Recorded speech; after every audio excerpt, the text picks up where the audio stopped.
passer maintenant au premier sujet Togo avec cette interrogation. Qui sera le prochain chef de file de l'opposition à l'issue des élections, des résultats des élections législatives du 20 décembre dernier? Le parti d'opposition qui arrive en tête, c'est l'Union des forces de changement qui totalise 6 sièges et selon la loi, c'est ce parti qui devrait normalement, par contre, s'adjuger le fauteuil de chef de file de l'opposition. Oui. Théoriquement, l'Union des forces de changement, UFC, est un parti de l'opposition. Et donc, évidemment, puisque la loi dit que le parti de l'opposition qui vient en tête, qui vient en tête au niveau de l'opposition, bien sûr. Et donc, c'est lui qui est le chef de...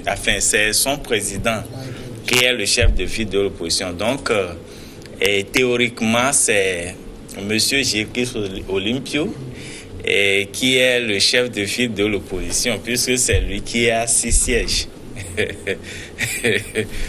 Bon, non, mais vous savez, tel que je le dis avec regret parce que c'est vrai, le 20, j'ai appris effectivement qu'il y a des élections au Togo. Et donc... vous l'avez appris. Franchement, je n'ai pas beaucoup de choses à dire parce que...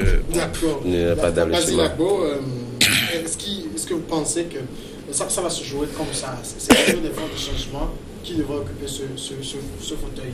Oui, lorsque on revient sur les résultats proclamés par le président de la Cour, le président de la Commission électorale nationale indépendante, M. Kojona, et donc lorsqu'on voit l'allure des sièges qui ont été pourvus en attendant donc que la Cour constitutionnelle proclame les résultats, c'est M. Jékris Olympio, le parti de M. Jékris Olympio, l'UFC, qui vient après le parti UNIR du président de la République. Et donc, théoriquement, comme le disait tout à l'heure Paco, M. Jékris Olympio obtient le fauteuil du chef de file de l'opposition. Je crois que c'est bien gagné parce que, vous savez, ce monsieur, nous l'avons vu sur le terrain. Depuis des années, M. Jékris Olympio, on l'appelle l'opposant traditionnel ou l'opposant charismatique ou l'opposant de vieille date. Ce monsieur méritait le fauteuil de chef de file de l'opposition pendant longtemps. Et si les choses n'avaient pas mal fonctionné et que l'UFC a eu un clash qui a fait que l'ANC est né de l'UFC, et donc normalement M. Jékris Olympio, si le problème là n'était pas posé, devrait déjà depuis longtemps occuper le fauteuil de chef de file de l'opposition. Donc Dieu faisant bien les choses, il mérite donc le siège de chef de file de l'opposition.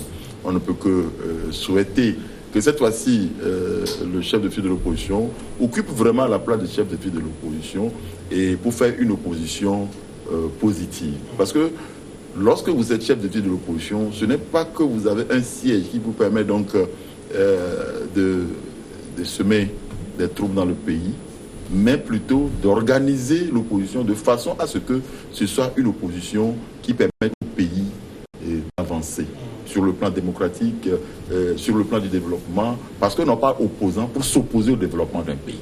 Enfin, je ne le conçois pas de cette façon. Peut-être d'autres peuvent le concevoir. Lorsque vous êtes opposant, il faut tout faire pour empêcher le gouvernement de fonctionner, etc. etc. Je crois que M. Jékris Olympio a une sagesse et qui permettra donc qu'il puisse jouer un rôle d'un chef de file de l'opposition qui permet au pays d'avancer réellement.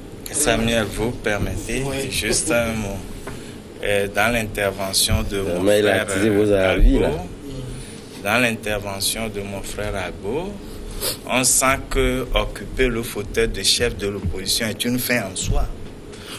Ça dit que le peuple togolais n'a pas besoin de ce fauteuil de chef de file de l'opposition.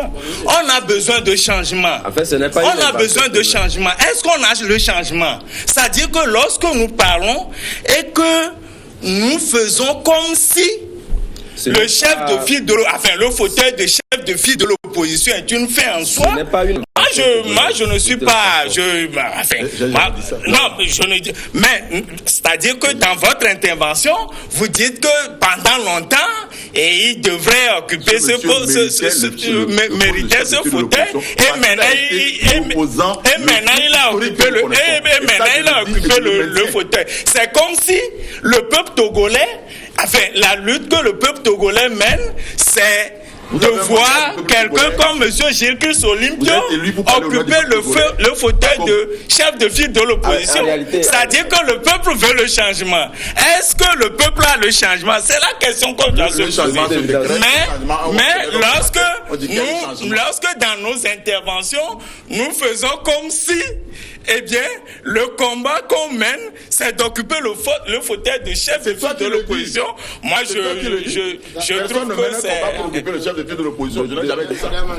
De toute évidence, s'il advenait que c'est l'UFC qui l'emportait ou prenait ce poste-là, je pense que ce n'est pas l'UFC qui inaugure l'avènement de ce poste-là, comme tente de vouloir l'expliquer Paco. Je pense que lorsque celui que vous défendez souvent, il occupait ce poste-là. Votre ami non,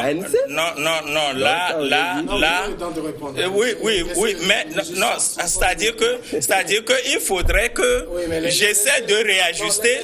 Il faudrait que j'essaie parce que. La parole va revenir à vous tout de suite.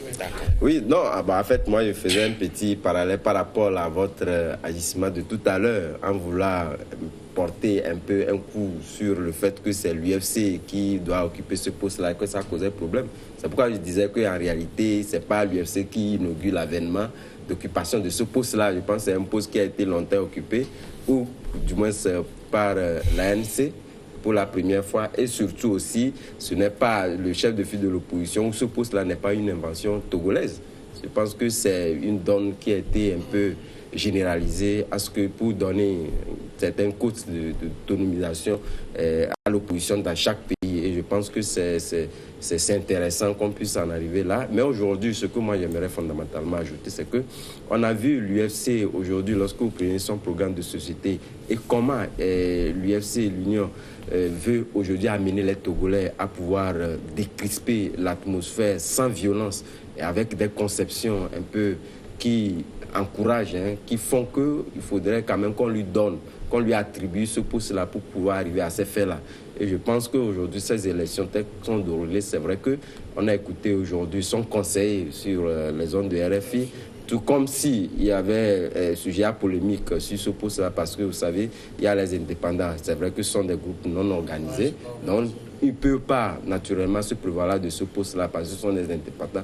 Et le parti le mieux organisé qui est arrivé en tête, comme le dit vraiment les tests, c'est l'UFC, et que ce poste-là lui revenait d'office. Et je pense que l'UFC aujourd'hui va régenter une nouvelle forme de lutte politique avec une opposition, parce que depuis lors, on a toujours pensé qu'il y avait un accord entre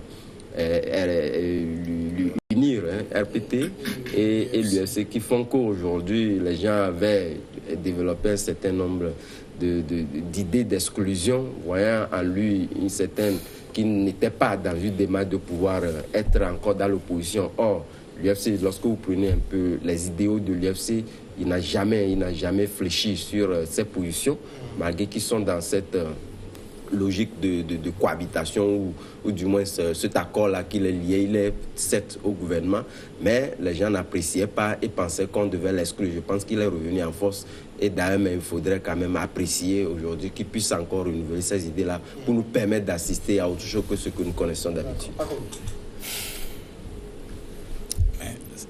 Mon frère Samuel, lorsque nous avons 91 sièges et que le chef de file de l'opposition va avoir 6 députés, mais je suis désolé. Mais ça dit que la politique, c'est une question de rapport de force. Mais cette opposition-là va trouver la force où? Où est-ce que cette opposition va trouver de la force? Tout d'abord, l'UFC, le parti pris isolément, ne peut pas constituer un groupe parlementaire, à moins que le règlement intérieur, à moins qu'on change le règlement intérieur. Sinon, le règlement intérieur qui existait ne permet pas à l'UFC, parti politique pris isolément, d'avoir un groupe parlementaire. Mon frère, laisse-moi parler. Qui agit sur la législature. Laisse-moi parler. Je disais que si on prend le règlement intérieur de la législature qui vient de terminer, eh bien, l'UFC ne peut pas constituer un groupe parlementaire. C'est ce que je dis. Je ne dis pas que forcément, dans la nouvelle législature, c'est le même règlement intérieur qui va prévaloir. Maintenant, si, par indulgence, on ramène la constitution de groupe parlementaire à 6 députés, et c'est ce qu'on pourrait faire, parce que on ne peut pas constituer un groupe parlementaire au niveau de l'Assemblée nationale et que ce soit seulement le pouvoir. Peut-être que les indépendants, si les tests le permettent, les indépendants, peut-être s'ils se regroupent, ils peuvent créer un groupe parlementaire, peut-être. Je ne maîtrise pas le truc, mais je dis que peut-être dans cette législature nouvelle, on peut permettre à 3 députés et un parti politique qui a 3 députés de former un groupe parlementaire. Et là, le NET et le MPDD également peuvent constituer des groupes parlementaires. Mais quand on me dit aujourd'hui que au niveau de l'UFC, c'est un parti qui va revenir, qui va jouer son rôle, le vrai rôle de l'opposition parlementaire, je dis non. Je dis non parce que quand je sais que la politique c'est une question de rapport de force, je ne vois pas ce que 6 députés peuvent. Ils peuvent faire des propositions. Je ne dis pas. On va marquer la pause d'abord et on revient après pour continuer de parler de ce sujet.